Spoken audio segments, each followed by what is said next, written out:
In today's video, I'm going to teach you how to remove Gmail account access from unwanted websites.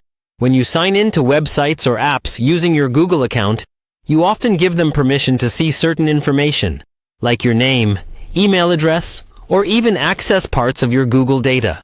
Over time, you might forget which services you've connected, or you may no longer use some of them. Cleaning these up is important for your privacy and security, and that's exactly what we'll walk through step by step.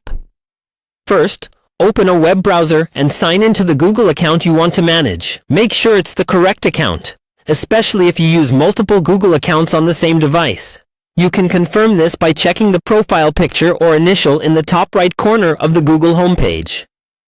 Next, go to your Google account settings. An easy way is to click on your profile picture in the top right and then select Manage your Google account. This will take you to your main account dashboard, where you can control things like security, privacy, and data.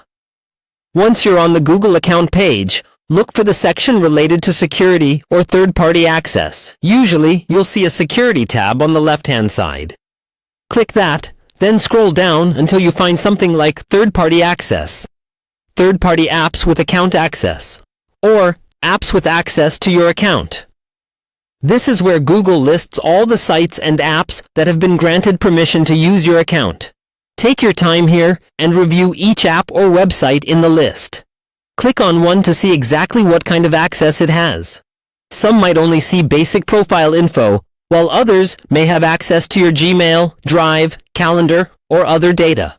If it's a service you no longer use, don't recognize, or simply don't trust anymore, it's a good idea to remove it.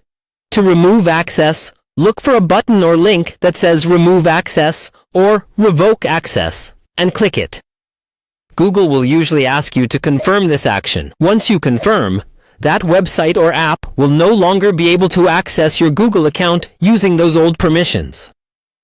Go through the entire list and repeat this for every app or website you don't want connected. When you're done, you've successfully cleaned up your account and reduced unnecessary access, which helps keep your Gmail and other Google data more secure.